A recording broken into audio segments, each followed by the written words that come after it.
全球新观点提供您理财新视野，观众朋友晚安，我是曾中玉。澳洲声称，为了防止中国的魔掌伸进太平洋，为这一次跟美国一起举行的联合军演，代号叫做护身军刀，不仅是积极的备战，更是邀请了日本、英国、南韩一起加入。另外，法国跟德国也会以观察员的身份参与。所以加一加，这场军演总共动员了11国。总共有17000名的兵力，澳洲和美国就是要扩大对抗中国的势力。澳洲媒体报道说，这一次的联合军演让中国紧张了，中国还派出了2艘情报搜集舰到澳洲来监视。但是中国反批说，美国跟澳洲的军事行动才是导致地区局势紧张的主要原因。那到底这一次的联合军演透露出来什么样不寻常的讯号？而中国又会如何反制呢？我们今天全球新观点就带您一起来了解。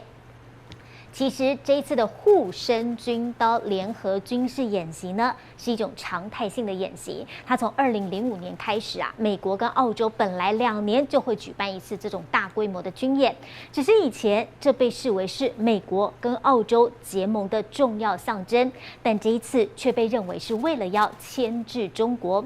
因为这一次的军演除了正规的演练之外呢，还多了很多国家一起加入。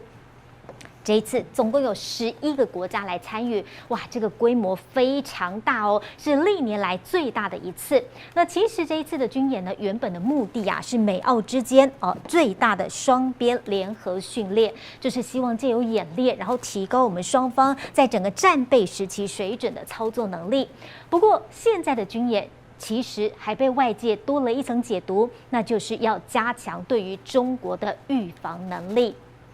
为什么？你来看这一次的内容就知道了。除了常规的演练之外呢，还多了很多不一样的内容哦。比如说，美国、澳洲还有这些国家，他们派了一艘2栖攻击舰，好，上面载满了这个美国的远征打击部队，开往太平洋去军演。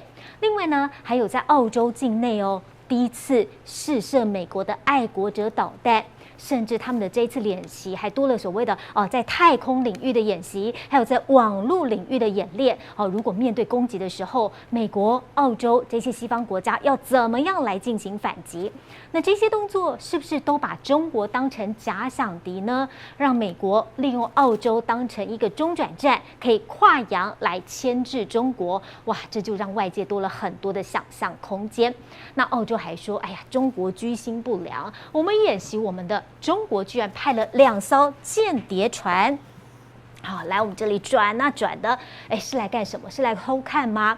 澳洲的国防部说，我们发现上个礼拜有一艘中国的海军叫做天王星号就跑来喽。结果这几天呢，又发现了有一艘解放军815型的侦察舰叫做海王星号又跑来了。很奇怪耶，这是我们跟美国这么多年来都在举行联合军演呢，第一次发现有2艘中国的情报搜集舰逼近监控哦。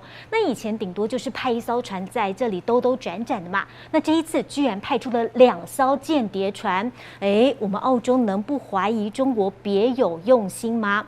不过国防部长达顿他也说了，其实中国的舰艇出现也是意料当中的事情啦。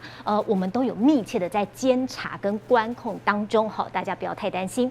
可是中国的官媒《环球时报》却说，你们澳洲也太奇怪了吧？以前你们嘴巴上不是常常说什么航行自由吗？你们的船还不是一直频繁的在南海这样子开过来开过去，走来走去，你们就叫做航行自由。结果现在我们的船经过你就说我们是间谍船，是来偷看你们演习，你们根本就是双重标准嘛。中国的国防部就说了，今日的世界已经不是100年前的世界了，而今日的中国也不是100年前的中国。海洋不应该成为各国博弈的地方，有一些不是在这些区域的国家，不远千里跑来耀武扬威，甚至是挑动事端，这个才是区域不安的根本原因。那现在眼看中国的势力崛起，美国总统拜登当然必须要团结更多的力量，一起来反制。而而且呢跨了一个太平洋，好看到了他现在要怎么样利用在亚洲的这些势力结合一起来对抗中国呢？现在就传出来，拜登啊，他向日本、向澳洲还有印度提议了，好，提议什么呢？希望能够在今年的9月底来举行一场面对面的对话。那只是到目前为止都还不确定，到底这3个国家的元首会不会答应？因为呢，日本好，你说他的态度，他基本上都是跟美国站在同一个舰队的。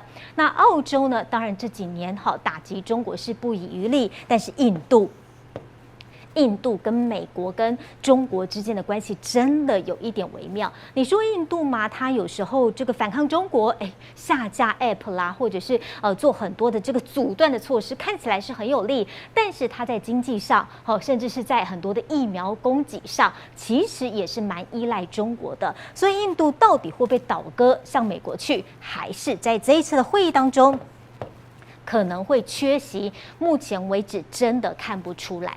那拜登为什么要做这样的提议呢？因为啊，在今年3月份的时候，美日澳印不是他们的元首才曾经举办过一场元首会议吗？其实他们4个人已经见过面了，只是那个时候呢是以视讯的方式，好，因为疫情很严重嘛，所以真的不可能在大家一起飞往美国或是飞往其他的国家，所以他们今年3月份的时候呢是用视讯的方式来进行会议。那拜登就说啦，视讯举行过了，我们来面对面吧。好，大家一起坐下来谈，可能这个 body 感觉感情更融洽，可能可以谈出更多的结论。那如果9月份的这场峰会能够如期举行，那就是这一场4方安全对话第一次面对面的高峰会。那如果真的成型的话，在这场元首会议当中有一个非常重要的象征意义，那就是凸显整个印太地区当中有4个民主体制，好，他们要联手来制衡中国。那同时呢，也要体现拜登拜登就是一直希望能够建立起一个具备实力的立场。好，你看他找到的这3个国家，其实在亚洲都非常的有实力。那拜登就是要用团体战来压制中国。那除了军事合作之外呢，可能还会扩大合作如果只是军事的合作，那可能这个面向还不广。那如果我们4个国家之间有更多的这个面向可以进行合作，那我们是不是彼此的依赖度会加深？好，比如说现在疫情这么严重，那我们是不是能够来扩大疫苗的生产呢？好，扩大疫苗生产，那不管是在生产端或者是在供给端大家都可以互相的来合作，那我们就一起把这个疫情给压制下来，那对我们的经济复苏也有帮助啊。还有基础建设。好，拜登不是一直希望能够打击中国的一带一路吗？那现在我如果借由基础建设，我们自己来进行合作，或者是我们旁边的国家也一起来合作的话，那我们就可以让彼此的依赖程度更高。所以您认为拜登的计划真的会成功吗？而拜登这一连串反制中国的计划，中国又会做出什么样的回击呢？